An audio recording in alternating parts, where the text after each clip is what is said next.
Olá meninos, tudo bem com vocês? Espero que vocês estejam ótimos, bem-vindos aí a mais uma aula. Como eu já ressaltei na última aula, essas nossas primeiras aulas, elas são aulas para que a gente relembre o que foi passado em sala de aula. A gente rememore aí todas as nossas aulas anteriores e alguns dos conceitos principais que nós aplicamos anteriormente, certo?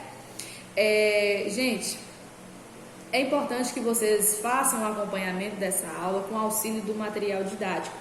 Por quê? Porque é uma forma de vocês estarem relembrando e também é uma forma de vocês estarem se preparando para a futura atividade avaliativa desse capítulo, ok? Do primeiro capítulo que nós ainda não fizemos. Então vamos lá. A partir da página 11 até a página 21 é o nosso tema de hoje. Nós vamos relembrar um dos conceitos principais aí, que é a China como o principal motor econômico da globalização.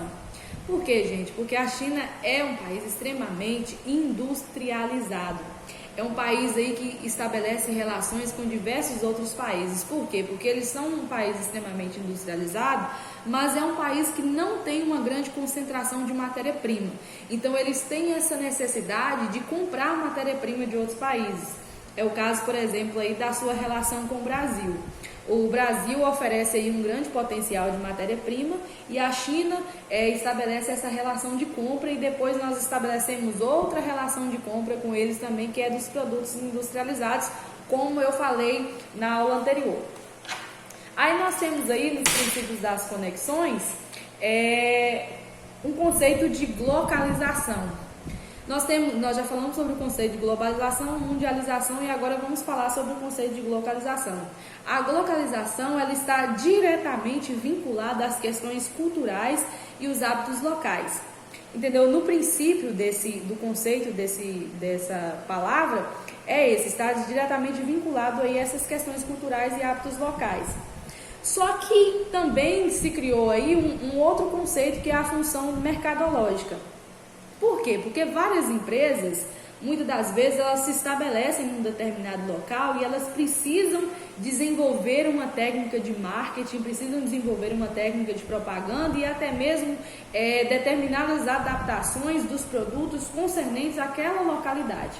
Então, a globalização ela é um fenômeno reconhecido como um fenômeno local. Sempre que nós falarmos de globalização, nós vamos estar falando de forma global, mundialização nós vamos estar falando de forma econômica, como eu falei ontem com vocês, e a localização nós vamos estar falando da questão de localidade, localização, certo?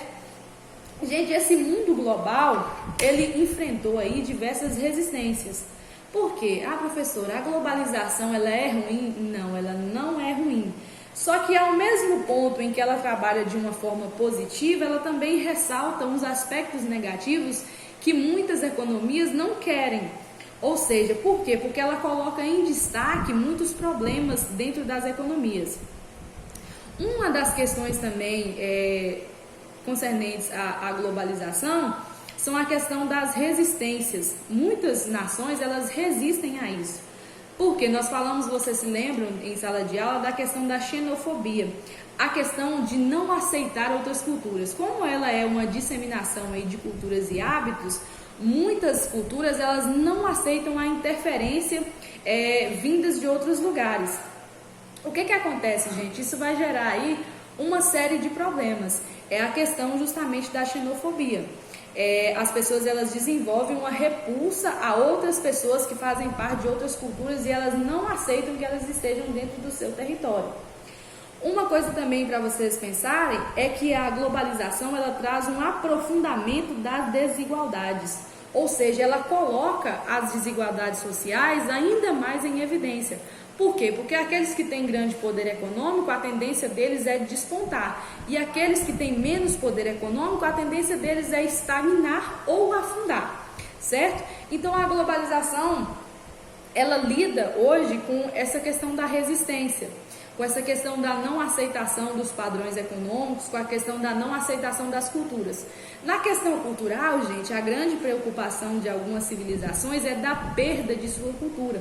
Porque quando nós sofremos a influência de novas culturas, por exemplo, sobre a nossa, Na questão do Brasil, nós temos uma cultura extremamente miscigenada. Por quê? Porque nós somos oriundos de vários povos, de várias culturas. Mas países que têm uma cultura concentrada, por exemplo, aí os países europeus, eles têm uma certa resistência, por exemplo, como Portugal, que é citado no livro didático de vocês, eles têm uma certa resistência a receber a influência de outras culturas.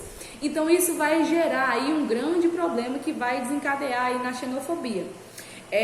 E também essa questão aí da desigualdade econômica, muitos países eles não conseguem se sobressair no mercado das relações, ou seja, aquelas relações estabelecidas pela ONU, eles não conseguem participar desses movimentos, eles não conseguem oferecer economicamente uma moeda de troca para outros países, certo?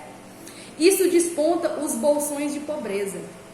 Os bolsões de pobreza são aquelas questões que estão relacionadas à extrema pobreza, à escassez de suprimentos da sociedade.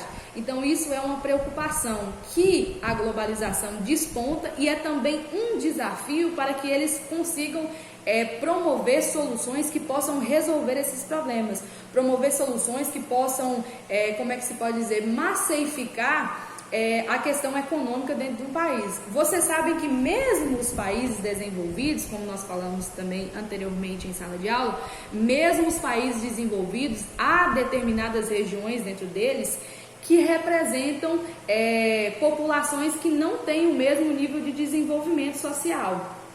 Mas aí, para poder ter essa noção, o que a ONU fez? A ONU foi lá e classificou os países desenvolvidos, subdesenvolvidos em desenvolvimento, segundo os critérios de Índice de Desenvolvimento Humano, que é o IDH, que vocês já ouviram falar.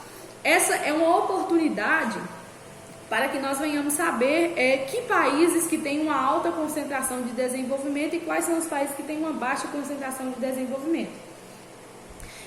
A questão aí das oportunidades que a globalização ela nos oferece está relacionada aí também à difusão aí das redes. Nós hoje temos uma facilidade muito grande de nos comunicar, nós temos uma facilidade muito grande de nos locomover, nós temos também uma facilidade muito grande em conseguir aí estabelecer boas relações. Dentro disso tudo, gente, nós estudamos também sobre as resistências, as questões do terrorismo. Não sei se vocês se lembram que nós estudamos sobre os principais grupos terroristas.